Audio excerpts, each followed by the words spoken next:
In this video, we're going to talk about the Nike Pegasus 41.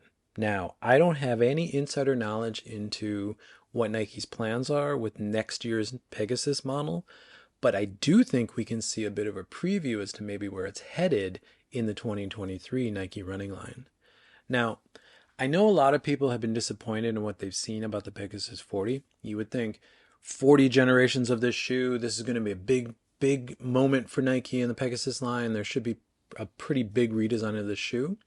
Well, unfortunately, the Pegasus 40, I guess, falls on a even year, which means that is the sort of odd year in Nike's development cycle where the Pegasus only gets really a minor upper refresh. Again, going from the 39 to the 40, we're essentially talking about the same shoe, same outsole, same midsole, same combination of Air Zoom units in the forefoot and heel. It's really just an upper refresh. And I think there's some interesting, little changes in the upper. The 40 is supposed to be a little bit more breathable. You can see the heel's a little bit different. The lace locking's a little bit different. But fundamentally, it's going to be a very similar shoe. But I think already from the 39 to the 40, particularly in the midsole, we're seeing a little bit of some of the design language that we're going to be talking about for the next few years.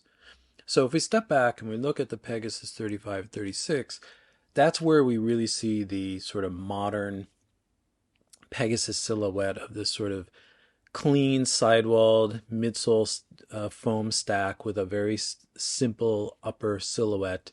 You can see the heel sort of had a taller, Achilles protection area, and that carried into the 37-38.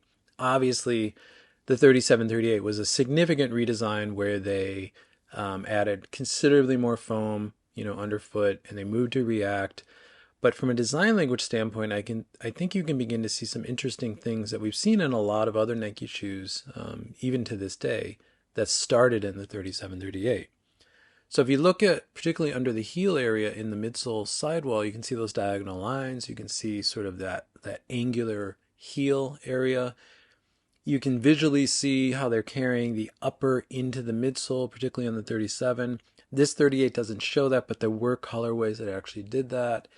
It overall, they were trying to maintain that sort of simpler silhouette from the 35-36 into the thicker, bigger stack of the 37-38. But more importantly, I think the 37-38 really related to, the next percent 1 and 2. You can see a lot of design similarities here.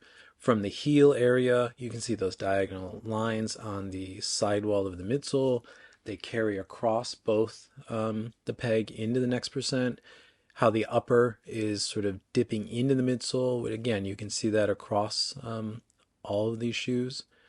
And I think this set a lot of design language for what Nike's been doing for the past few years. I mean, it really sort of came together in these shoes, these generations of shoes. So when we're back to the Peg 40, again, it's not a significant update, but I think there's some key changes that started in the 39 that are evolving here in the 40 that we're going to begin to see across the rest of the Nike line. So if we look at some of the other 2023 models, starting with the Vaporfly 3, again, we see that really simple upper silhouette. Now, we're never going to see this sort of upper on a Pegasus. This is a race upper. This is about as stripped down as an upper for any shoe that Nike's really made for the road running line in forever. This is a super light upper. But look at the midsole stack. Look at sort of now those diagonal lines are sort of becoming really scalloped out, kind of ridges in the midsole sidewall. They're literally scooping out foam now in the midsole, particularly in that orange area. Both, I think, to save weight, probably to change some of the flex of the shoe and then highlight their key technology here, which again, in the Vaporfly is a carbon plate. I think if we look at the heel, there's also a huge change here where gone is sort of that angular pointy heel, and now we're going to this very angular geometric heel, which is, I think, really interesting. I think you can see this also in the Invincible 3.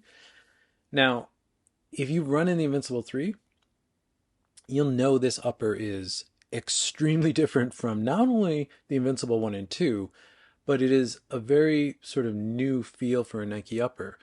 Again, it's very streamlined, it's very light, but it's very rigid. I think it's a really interesting direction where they're going with this technology. Now they're still calling this Flyknit, or it's a coated Flyknit. I forgot the specific name they had for it, but I think this is maybe for better or for worse, really showing where some of the upper technology is maybe going to go with Nike. But most importantly, with the Invincible, I think we're really seeing the design language of the sidewalls in the midsole stack. So this really scooped out or scalloped out sidewall, particularly in the heel area, you can really see that with sort of this ridge on the top and bottom that sort of visually contain that scooped out or scalloped out area. Also, like the Vaporfly, this shoe does have sort of an asymmetrical heel. It's not as geometric. This is a much more smoother, rounded heel.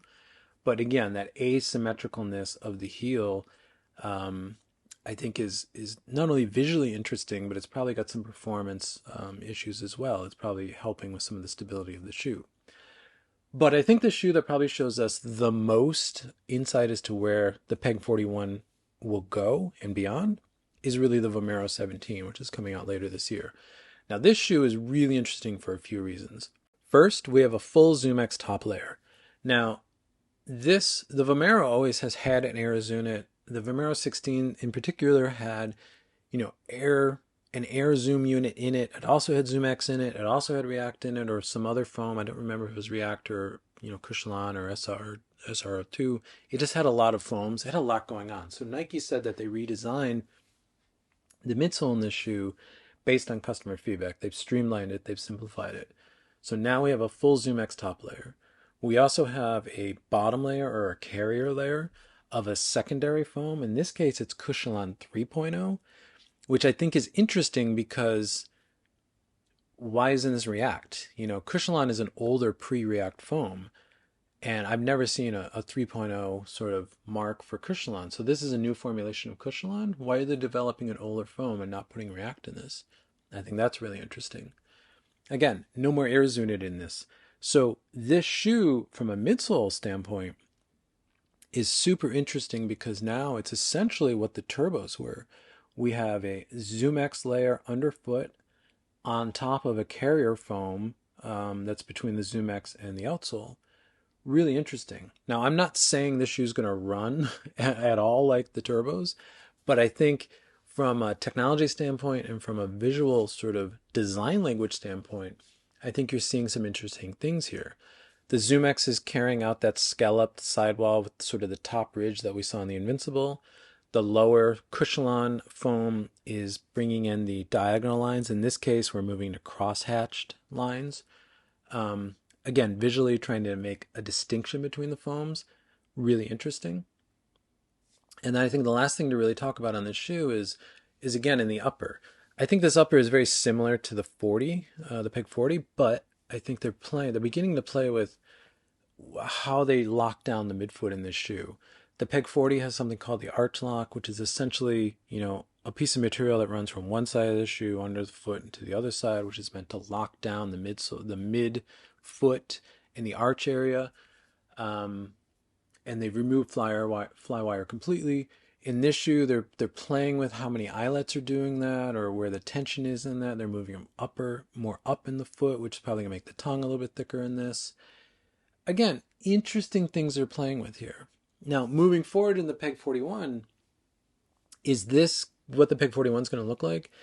I don't think so. I think there's a few things that we're just never going to see change in the Peg. The first one is I don't think the Peg will ever not have an air zoom unit in it.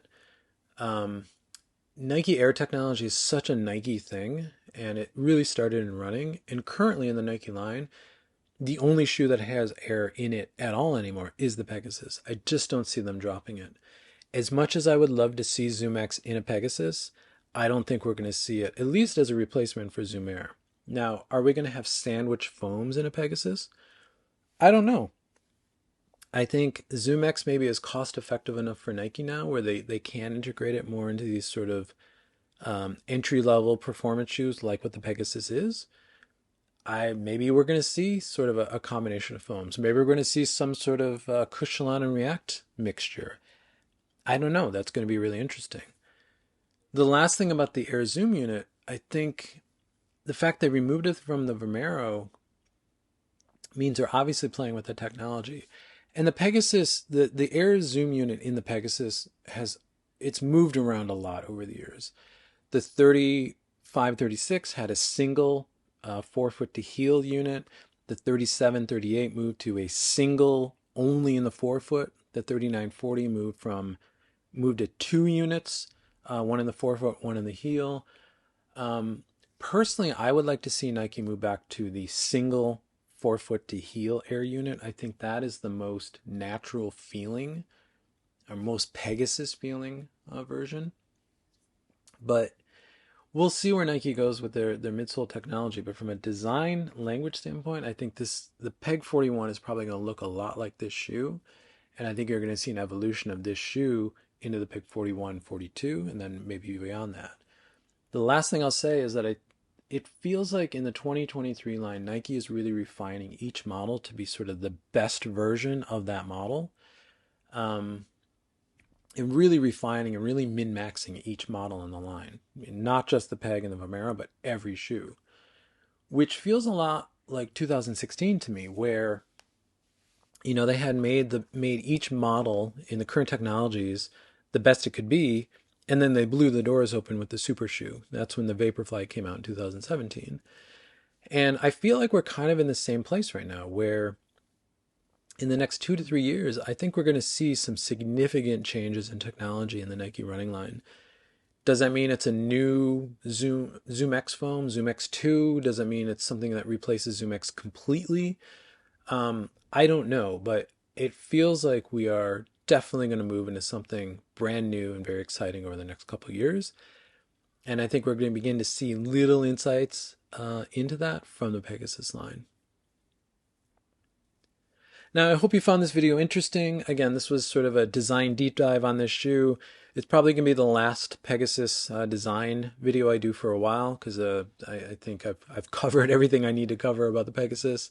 So if you find this content interesting, let me know in the comments below. As always, like and subscribe. There's going to be plenty more content coming. We're going to have some shoe reviews coming up as well. And yeah, thank you for tuning in and listening, and I'll catch you in the next one.